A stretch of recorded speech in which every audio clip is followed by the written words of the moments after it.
Seja bem-vindo a Estudos Eckhart, uma página voltada para estudos bíblico-teológico, histórico, eclesiológico, filosófico, hermenêutico, uma página voltada para lhe dar capacitação, lhe dar mais conhecimento da Bíblia, para ajudar a você que gostaria de fazer um seminário e não tem condição, para você poder também ter mais recursos. Então, essa é a minha página de Estudos Eckhart, que toda segunda-feira, às 21 horas no Facebook, há uma live onde eu apresento estudos, eu faço alguns estudos que algumas pessoas pedem e ali então interajo melhor com as pessoas.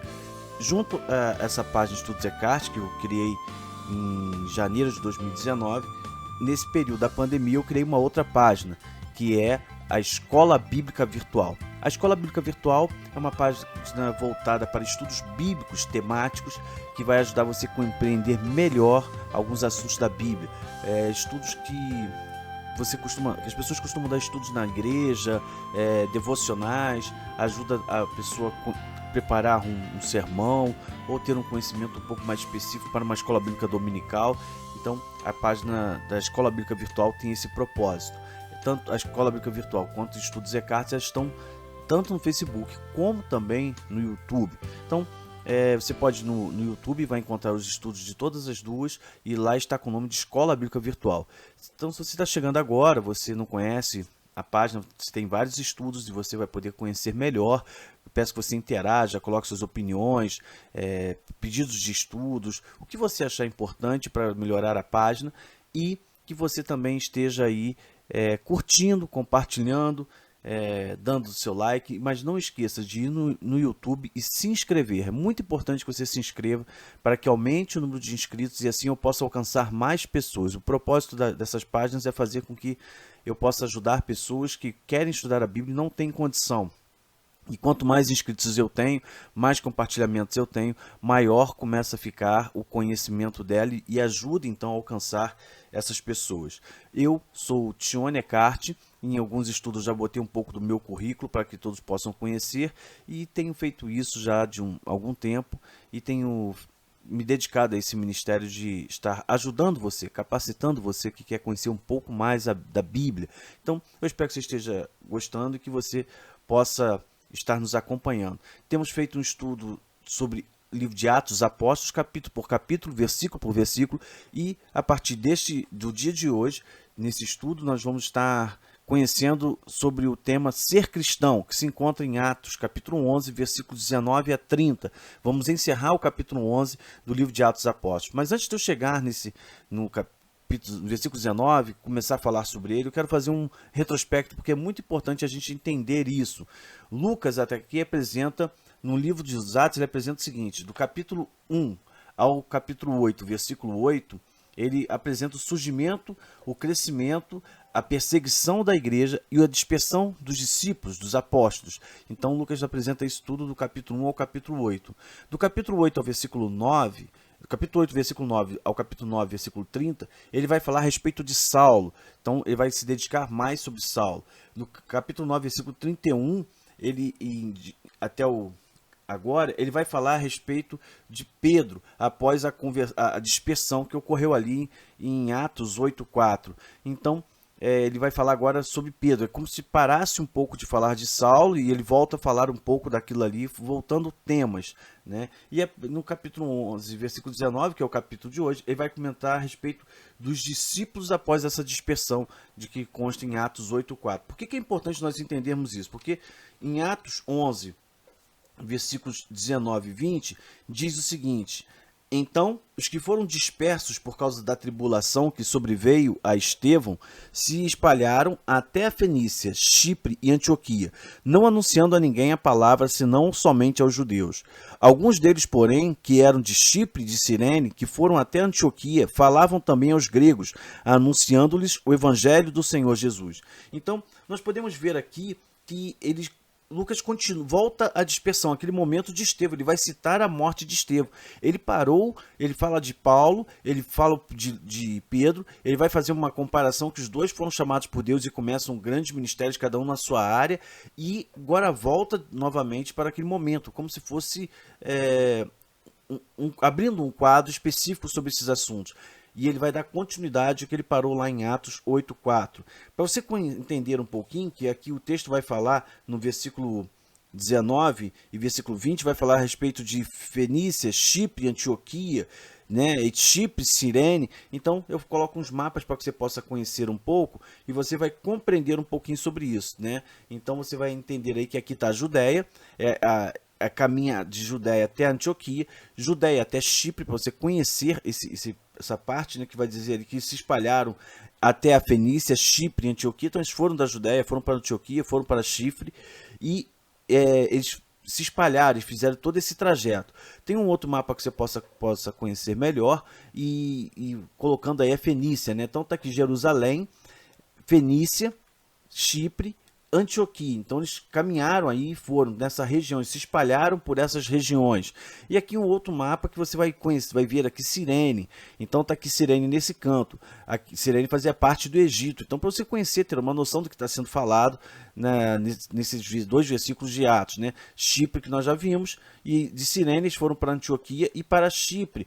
Então é muito importante nós conhecermos, né? Quando se fala em Antioquia nesse texto de Atos 11, 19 e 20, está falando da Antioquia da Síria.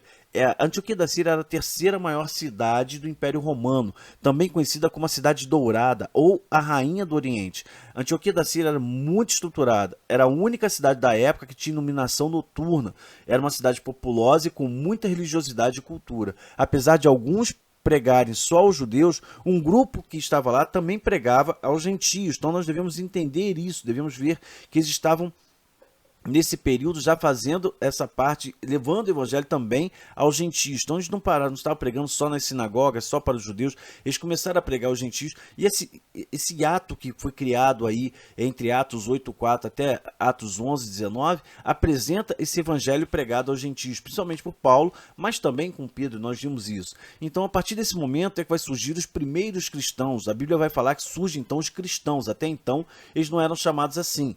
Atos 11, versículo 21 diz: a mão do Senhor estava com eles e muitos crendo se converteram ao Senhor.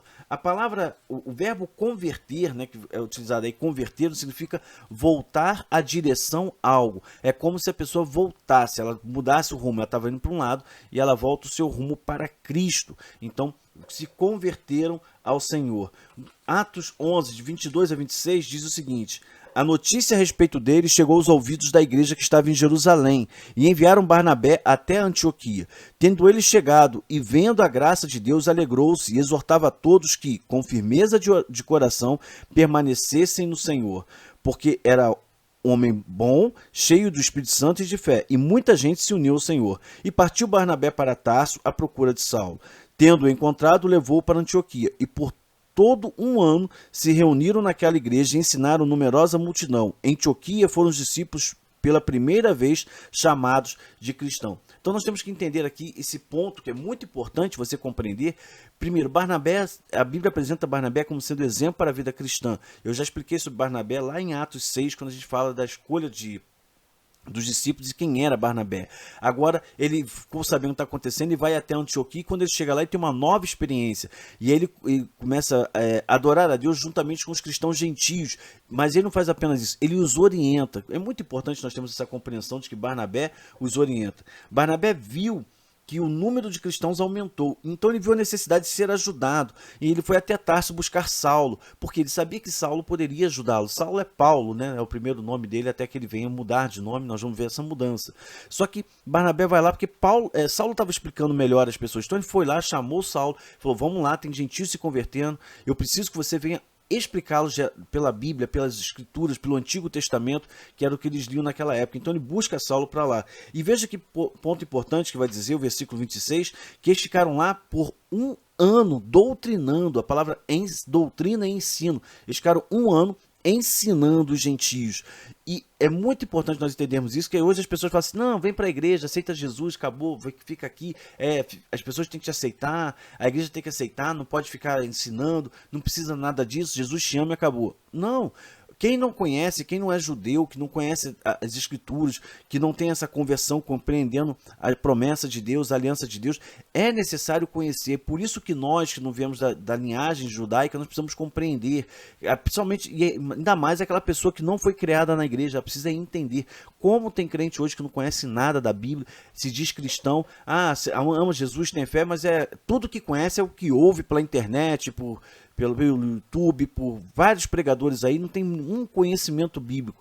Paulo e Barnabé ficaram 1 ano ensinando, doutrinando os gentios. E aí, a partir desse ponto, todos foram chamados pela primeira vez de cristão. É muito importante nós entendermos esse ponto que é destacado aqui. Mas antes de nós falarmos sobre essa questão, vamos ver um pouquinho os mapas da viagem de Barnabé e Saulo. Bom, Barnabé estava na Judéia, ele foi até Antioquia, viu que os cristãos estavam ali, tinham gentios se convertendo, e ele vai até Tarso, busca Saulo e volta para Antioquia. Então Barnabé ele faz esse trajeto para fortalecer aqueles ali. Aqui um mapa melhor, ele está em Jerusalém, né?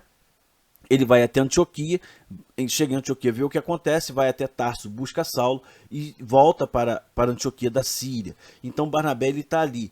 Então, mas a Bíblia diz que foram chamados pela primeira vez de cristãos. Então nós precisamos ver quais são os requisitos que a Bíblia apresenta para ser chamado de cristão. Então vamos conhecer esses requisitos a partir nesse ponto agora. Primeiro, a palavra cristão vem do grego cristiano, significa seguidores de Cristo. Eles foram chamados de cristãos por quê? Bom, foram assim chamados porque, em primeiro lugar, eles ouviram o evangelho, eles ouviram as boas novas de salvação e entenderam, eles creram, eles aderiram ao evangelho, eles passaram a fazer parte, eles aceitaram Jesus como Senhor e Salvador. Nós vimos aí que eles se converteram. Eu até falei isso no versículo 21, diz que eles se converteram. Então Barnabé foi para lá, porque eles mudaram de caminho, tiveram mudança de vida, mudança de atitude, mudança nos seus comportamentos, se tornaram uma nova criatura. E depois eles foram doutrinados, isto é, ensinados durante 1 ano por Barnabé e Saulo. O cristão é aquele que ouve o evangelho, entende a mensagem do evangelho, aceita Jesus como Senhor e Salvador, e aí ele passa a aderir isso, ele passa a crer, a palavra crer significa aderir, ele passa então a se tornar um discípulo de Cristo, uma pessoa que vai pregar o evangelho, porque o evangelho foi anunciado, ele mudou de vida, ele se converte, ele muda de vida, ele tem uma mudança na sua vida, ele volta para Cristo e deixa de caminhar para onde ele caminhava, e ele é ensinado nos princípios básicos da Bíblia, nos princípios doutrinários que a Bíblia tem. Por isso é importante ter a classe de batismo, por isso é importante ensinar os princípios doutrinários. Tem pessoas que falam assim, não gosto de doutrina não é de Deus, a Bíblia não fala de doutrina. Como é que pode ter gente assim, né? Que a gente vê que as pessoas não conhecem nada, falam um monte de besteira e se acham espirituais, se acham gente boa e estão sendo aí fazendo um péssimo trabalho para o evangelho. Aí estão os requisitos para ser cristão. E para a pessoa ser cristã, ela tem que ser doutrinária. E veja, não foi doutrinado um dia, alguns meses, não, 1 ano. 1 ano eles foram doutrinados para que eles pudessem depois ser chamados de cristão. É o que o texto vai dizer. Então é muito importante nós termos isso. E no versículo 27 e 28 vai dizer o seguinte: naqueles dias desceram alguns profetas de Jerusalém para Antioquia, e apresentando-se um deles chamado Ágabo, dava a entender pelo Espírito que estava para vir uma grande fome por todo o mundo, a qual sobreveio nos dias de Cláudio. Bom, então nós temos que ver que eles tinham tudo em comum, e inclusive o que estava acontecendo. Nesse versículo 27 e 28 vai falar a respeito dos profetas. A palavra profeta aqui, ela vai se referir a sendo mensageiros de Deus, pessoas que traziam a palavra de Deus, pessoas que traziam o que Deus falava. O nome Ágabo significa gafanhoto, aquele que cobre, que esconde o solo. Então, ele vai dizer que ele estava... O nome dele, a Bíblia tem isso, né? No Antigo Testamento, o judeu tinha muito disso. O nome, ele representava o caráter da pessoa, por isso que várias vezes o nome muda. Então, Ágabo, o nome Ágabo significava que ele trazia sempre anúncios de tristeza, de tormento. Então, quando chega o profeta Ágabo, todo mundo já sabia que não vinha uma mensagem agradável.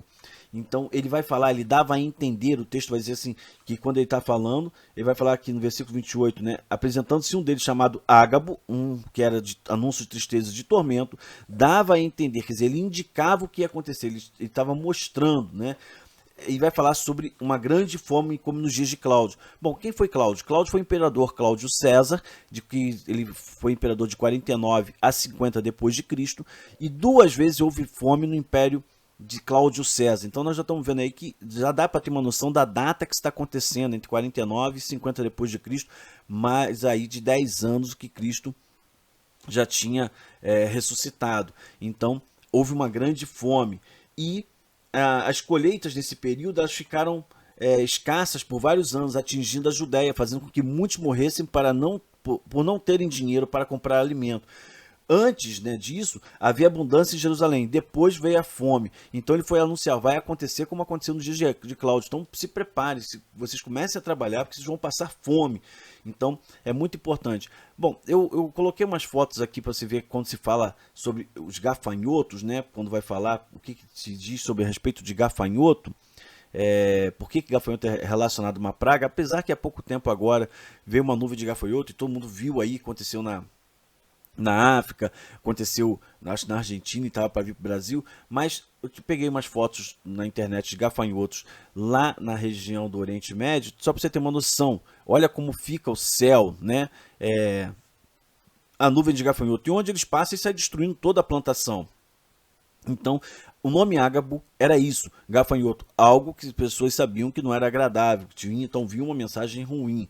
Vamos voltar lá para a gente conhecer, né? E outra coisa, não são gafanhotos pequenos, são gafanhotos grandes, né? Isso é muito importante, nós temos a compreensão disso. Bom, versículos 29 e 30, diz assim: os discípulos, cada um conforme as suas posses, resolveram enviar socorro aos irmãos que moravam na Judéia. O que eles com efeito fizeram, enviando aos presbíteros por intermédio de Barnabé e de Saulo. Então veja que coisa importante, estavam tendo... iam ter fome. O que eles fizeram? Então, essa fome foi anunciada, ela foi registrada para os gentios aprenderem a respeito das ofertas e o sustento bíblico. Chegou em Antioquia, todo mundo ali em Antioquia se converteu. Eram judeus, não sabiam como funcionava. Deus manda um profeta falar, ó, vai virar uma grande fome, como aconteceu naquela época, e muitos morreram. E aí o que vão fazer? Vamos mandar sustento para eles aprenderem então a compartilhar, a ofertar, e isso é muito importante, a gente ter esse contato, compreender isso aí nos textos. O texto vai dizer que os discípulos, cada um, conforme as suas posses. A palavra suas posses, no grego, significa prosperidade, conforme com o que tinha, a sua capacidade, a sua riqueza, a sua condição financeira, a sua plenitude, né? Aqueles que eram bem providos de subsistência de algo, eles estavam compartilhando para ajudar aqueles que viriam ficar com fome.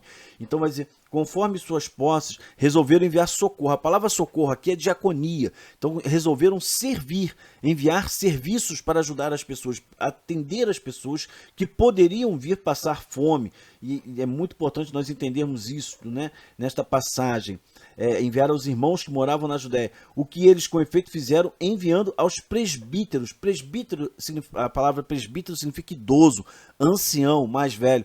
Hoje tem presbítero para dizer que é cargo de igreja. A palavra presbítero significa ancião, idoso, mais velho. São líderes, pessoas que são respeitadas. A Bíblia sempre falou isso, respeitar os mais idosos. Então, são princípios básicos que a Bíblia tem.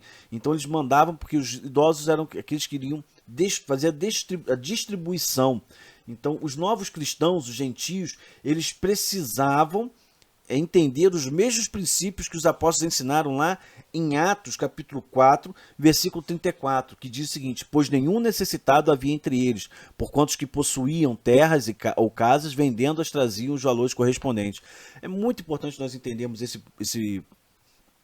esse momento que está sendo ensinado, que Deus está fazendo os gentios aprenderem, porque hoje as igrejas não trabalham. Antigamente as igrejas enviavam, ajudavam, as igrejas faziam campanhas missionárias, ajudavam em missões, sustentavam missionários, faziam tantas coisas. Hoje não, hoje tudo virou ONG, porque ONG vem dinheiro de fora, vem dinheiro do governo, então injeta dinheiro na igreja, então vamos trabalhar com ONG, vai fazer uma campanha, tira foto para todo mundo ver que está fazendo campanha, mas ó, minha igreja faz campanha, eu faço isso, faço aquilo.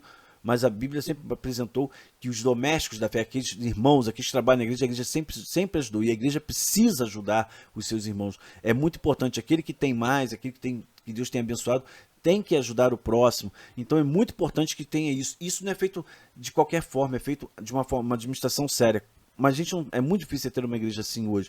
Por quê? Porque sempre a importância para as igrejas hoje é que tenha nome, o pastor quer aparecer, os líderes querem aparecer para dizer, a minha igreja faz, olha o ministério que a gente tem, olha como nós fazemos bem um movimento social.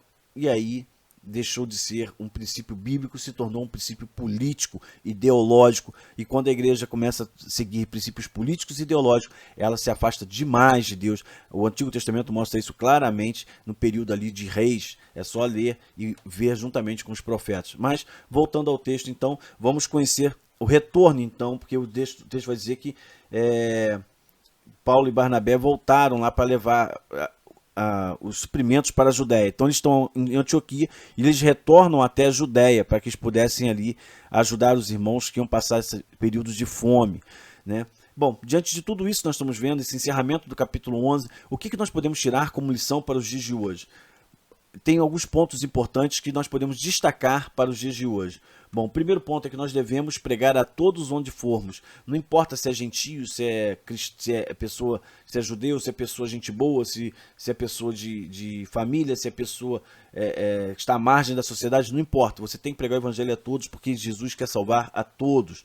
O segundo ponto, ouvir, crer, conversão e doutrina é o princípio para ser cristão. Se a pessoa não ouve, ela não aceita Jesus como seu Salvador, ela não vai fazer parte, não adere, ela não muda de vida, não tem uma conversão e ela não aprende os ensinamentos bíblicos, ela não é cristã. Ela vai ser o que muitos dizem hoje, eu sou evangélico. Aí pode ser, porque evangélico é um modismo, o evangélico não é um contexto bíblico, o evangélico é uma criação, um marketing criado para poder vender hoje as coisas, como o gospel era, ao invés de ficar falando gospel, que é uma palavra americana, eles trouxeram isso para evangélico. O cristão, ele tem requisitos, ele ouve, ele crê, ele se converte, ele muda de vida, ele se torna uma nova criatura e ele aprende os ensinamentos de Jesus, os ensinamentos bíblicos para que ele possa obedecer a Deus e seguir o seu caminho. Então, são requisitos. Não sei se você fez isso, se você não fez, mas é um momento de parar, refletir e até ver como está sendo feito isso até na igreja, se você congrega em alguma.